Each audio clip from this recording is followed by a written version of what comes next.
So you finally landed a client, amazing. But here's a big question. How much should I charge? You don't want to undercharge and feel resentful, but you also don't want to scare clients off with a price you're not confident saying out loud. If you've ever second guessed your rates or you felt awkward talking about money, this one's for you. Because pricing isn't just about numbers. It's about mindset, confidence, and knowing how to grow into charging more over time. Let's break it down.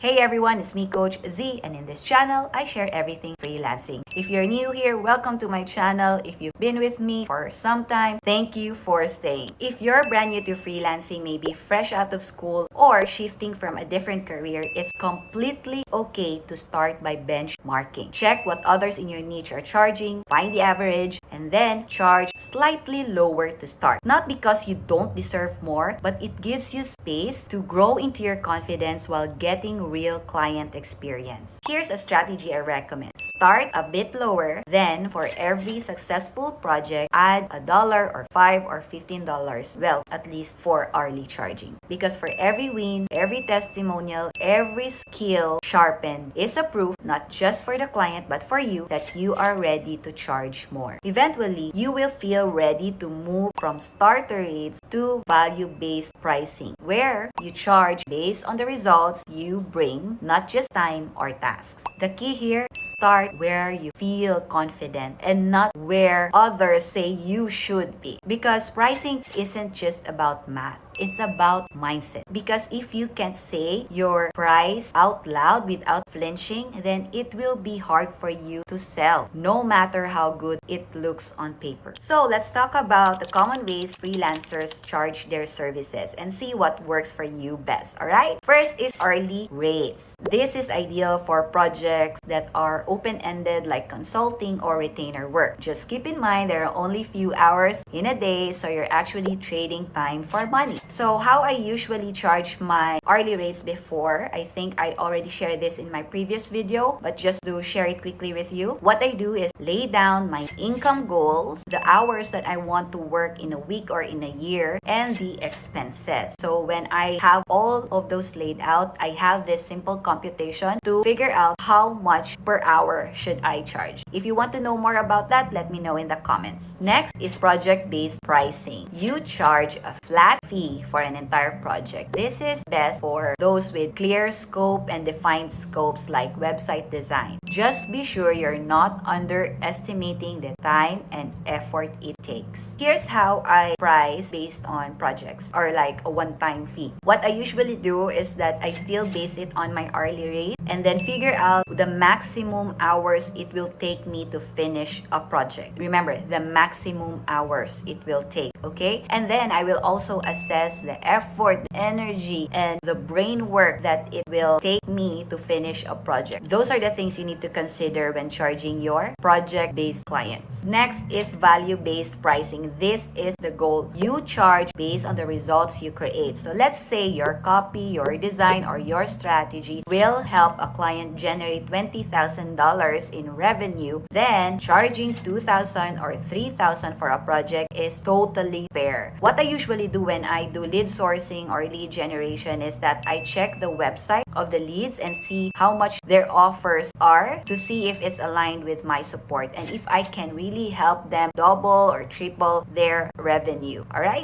That's a quick tip for you. But again, don't rush to this if you feel like you're not ready. Build up your proof, build your confidence and your process first. Now, how do you go from starter rates to charging more without feeling like a fraud? Here's the truth. Clients don't pay higher for the skills. They pay higher for certainty, for results, and the experience working with you. Now, let's break down how to level up even if you're still growing. First is position yourself as a problem solver, not a task doer. Here's the thing, many freelancers say, I'm a writer, I'm a designer, I'm an editor. Instead of doing that, brand yourself by the problem you solve. Let's say for me, I help you turn your YouTube views into leads and sales in 30 to 60 days. Or let's say I help content creators turn their outlines into conversion-ready video scripts. That shift makes you feel more valuable instantly. Next is show your process, not just results. Everyone says show testimonials. Sure, do that. But here's an uncommon edge. Share your process even if it is still evolving. Clients want to see how your brain works. So show a behind the scenes, how you do a brand audit, how you gather client goals, how you do revisions, your workflow. Even if they don't fully understand it, but seeing a process equals professionalism, and professionalism signals premium.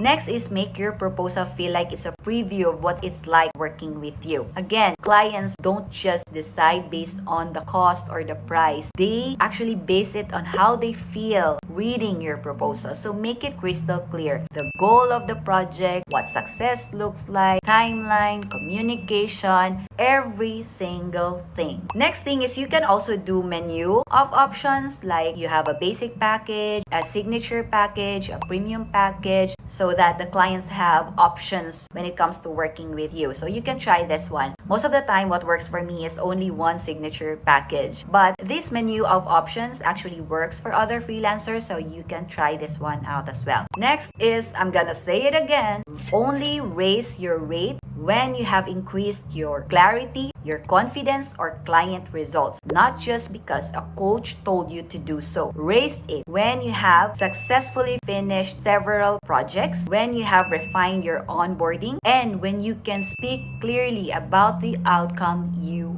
bring. That way, when you say your rate, it comes with quiet confidence and not nervous energy. Now, here's a bonus for you, how to actually respond when client says it's too expensive. You probably heard these lines before, saying that's more than I expected. Can you give me a discount? Or the classic line saying, I found someone charging half of that on Fiverr or on Upwork. So here's what not to say. Oh, I can match that price if you want. Okay, I'll do it for less this time. No, you don't need to shrink. You need to lead the conversation. So instead of saying those things, say this. No problem, I totally get needing to stick to a budget. How about we start from this and then go from there? So it's you now sharing an option to start with an urgent problem first and then go from there. Or you can also say, are you looking for something more affordable, or is it just not clear of what's included in this rate? Because sometimes it's not about the cost or the price, it's about clarity. And of course, these things position you in a calm, confident, and willing to collaborate, not to beg. If they still say they can't afford it, offer a smaller scope, not a discount, just what I've shared earlier. Offer a payment plan, or simply say, no problem, maybe we're just not a good fit, but I'll see if I can refer someone who fits your budget. So here are some final thoughts and an action step for you. You don't have to charge $2,000 or $5,000 on day one, but you also don't have to stay stuck charging $500 forever. You can start small, grow your skills, and raise your rate as your confidence and client results increase. That's how you build real, sustainable pricing power, not just flashy, empty numbers. Now, here's an action step for you. Pick one small way to improve your client's experience today. It could be creating a project template, it could be refining your onboarding, or it could be rewriting your service description that focuses on outcomes. Remember, each tiny shift adds up, and the next thing you know, you're not only charging more, but you're also getting yeses to your new rate. So in the next video, I'm gonna share with you how to turn those one-off projects into long-term partnerships or clients, so you stop starting over and over every month. Don't miss it.